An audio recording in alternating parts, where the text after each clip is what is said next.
ఈరోజు భద్రాద్రి కొత్తగూడెం జిల్లా పోలీస్ అదేవిధంగా సిఆర్పిఎఫ్ ఆఫీసర్స్ ఎదురుగా 12 మంది నిషేధిత సిపిఐ మాస్టర్కు సంబంధించిన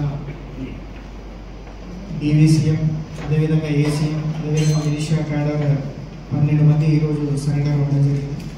దీంట్లో 9 మంది మేల్, 3 ఫీమేల్. అంతేకాకుండా వీళ్ళ హోదాలు వచ్చేసి 2 డివిజన్ కమిటీ స్థాయి క్యాడర్ ఉన్నారు, 4 area committee members, 2 party members, 4 militia కమిటీలో పనిచేసిన వాళ్ళు. ఈ డివిజన్ కమిటీలో కూడా పనిచేసిన వాళ్ళలో మన సౌత్ బస్తా డివిజన్ కమిటీలో కిస్టారం ఏరియా కమిటీలో 8th ప్లాటూన్లో పనిచేసిన వాళ్ళు, అంతేకాకుండా వెస్ట్ బస్తా డివిజన్లో పనిచేసిన వాళ్ళు ఉన్నారు. అది కాకుండా ఒక మనకు బెటాలియన్ నుంచి కూడా ఫస్ట్ బెటాలియన్లో పనిచేసే పార్టీ మెంబర్ కూడా ఈరోజు సరెండర్ అవ్వడం జరుగుతుంది. అది కాకుండా మన భద్రాద్రి కొత్తగూడెం అల్లూరి సీతారామరాజు డివిజన్ కమిటీ ఏదైతుందో దీంట్లో పనిచేసే 2 పార్టీ మెంబర్స్ కూడా ఈరోజు మొత్తం సరెండర్ అవ్వడం జరుగుతుంది. వీళ్లకు తక్షణ సహాయం కింద 25,000 ఇమీడియట్ రిలీఫ్ ఇవ్వడం జరుగుతుంది తెలంగాణ ప్రభుత్వం తరఫున. అంతేకాకుండా డివిజన్ కమిటీ మెంబర్కి 5 lakhs rewarding, area committee member 4 lakhs, party మెంబర్స్కి 1 lakh రివార్డింగ్ ఉన్నారు. సో అవన్నీ కూడా Aadhaar cards, bank accounts police తరఫున మేము ఓపెన్ చేయించి మిగతా చెక్స్ కూడా వాళ్ళకు త్వరలోనే ఇవ్వడం జరుగుతుంది.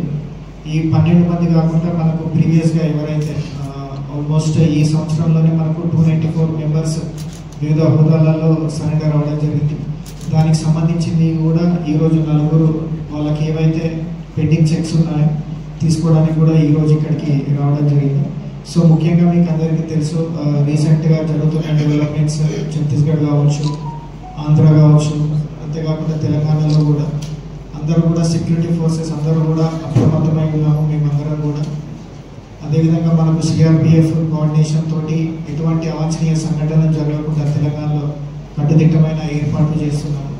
మేజర్గా ఈ సరెండర్స్ కూడా ముఖ్య కారణం తెలంగాణ ప్రభుత్వం అదేవిధంగా తెలంగాణ పోలీస్ ఏదైతే సరెండర్ అండ్ రిహాబిలిటేషన్ పాలసీ కింద వాళ్ళకు చేయూతనిస్తుందో దానికి ఆకర్షితులై మన దగ్గరికి ఇప్పటివరకు చేయడం జరిగింది.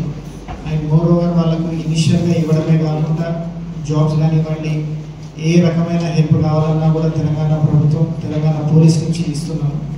మీరు చూసుకుంటారు, రీసెంట్గా కూడా లాస్ట్ వీక్ కూడా చెర్ల మండలంలోని 20 గ్రామాలకు పోలీస్ డిపార్ట్మెంట్ తరఫున ప్రతి గ్రామానికి ఒక mini rice mill, multipurpose rice mill కూడా అందించడం జరిగింది.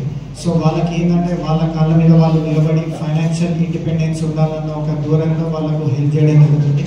అంతేకాకుండా స్పోర్ట్స్ ఫెసిలిటీస్ కావచ్చు, డ్రైవింగ్ లైసెన్స్ ఇప్పివ్వడం కావచ్చు, ఎటువంటి వాళ్ళకు రిక్వైర్మెంట్ ఉన్నా కూడా మా నుంచి సాధ్యమైంది మేము చేస్తూ, అంతేకాకుండా వేరే డిపార్ట్మెంట్స్ తోటి కూడా కోఆర్డినేట్ చేస్తూ ఇవన్నీ కూడా చేయడం జరుగుతుంది. దీని అంతటికీ కూడా మెయిన్ రీజన్ మన తెలంగాణే కాదు భారతదేశంలో కూడా ఎక్కడ కూడా ఈ ఇంటర్నల్ సెక్యూరిటీ రిలేటెడ్ ఇష్యూస్ రాకుండా ఉండడానికి ఈ కార్యక్రమాలు చేపడుతున్నాము. అది కాకుండా భద్రాద్రి కొత్తగూడెం జిల్లా పోలీస్ వినూత్నంగా చేపట్టిన ఆత్మీయ సమ్మేళనం కావచ్చు, ఆపరేషన్ చేయూత కావచ్చు, ఇవన్నీ కూడా మంచి సఫలితాలను ఇస్తుంది. అది కాకుండా రీసెంట్గా కూడా మీరు చూసారు, కర్రెగుట్టల ఆపరేషన్ కావచ్చు, నిన్న జరిగిన ఎన్కౌంటర్ కావచ్చు, ఇవన్నిటి ఒక దిక్కు. తెలంగాణ ప్రభుత్వం కూడా ఇప్పటికీ కూడా ఈ ఎక్స్చేంజ్ ఆఫ్ ఫైర్స్ కంటే కూడా సరెండర్ మీద ఫోకస్ చేసి వాళ్ళ మీద దృష్టి పెడుతుంది. ఇదే కాకుండా తెలంగాణ ప్రభుత్వం తరఫున భద్రాద్రి కొత్తగూడెం జిల్లా పోలీస్ తరఫున కూడా మేము కోరేది ఏంటంటే, మిగతా ఎవరైతే ఇంకా అండర్గ్రౌండ్లో ఉన్నారో వాళ్ళందరూ కూడా బయటికి వచ్చి సరెండర్ అవుతే మీకు రావాల్సిన రివార్డ్స్, అంతేవిధంగా రిహాబిలిటేషన్ పాలసీ కింద మీకు అన్ని రకాల హెల్ప్ మేము చేయడానికి రెడీగా ఉంటాము. అది కాకుండా ఇక్కడికి వచ్చి పార్టీ రిక్రూట్మెంట్ కానీ ఇంకా ఏదైనా అఫెన్సెస్ లాంటివి ప్లాన్ చేస్తే మాత్రం దానిపైన ఖచ్చితంగా కూడా స్ట్రిక్ట్ యాక్షన్ తీసుకోవడం జరుగుతుంది. So I request all Maoist top cadre కావచ్చు, మిలిషియా కమిటీ మెంబర్స్ కావచ్చు, మీరందరూ కూడా ఎటువంటి సందేహము భయం లేకుండా లోకల్ పోలీస్ స్టేషన్ కావచ్చు, మీకు దగ్గర ఉన్న పోలీస్ స్టేషన్స్ దుమ్ముగూడెం, చెర్ల కావచ్చు, ఏడుల బయారం, ఎస్ఓచ్లను కాంటాక్ట్ అవ్వండి. అది కాకపోతే జిల్లా ఎస్పీ దగ్గరికి రండి. మీకు అందరికీ కూడా తక్షణ సహాయం చేసి మీకు తర్వాత ఎటువంటి ఇబ్బందులు రాకుండా చూసుకునే బాధ్యత భద్రాద్రి కొత్తగూడెం జిల్లా ఎస్పీగా మేము తీసుకుంటాం. Thank you.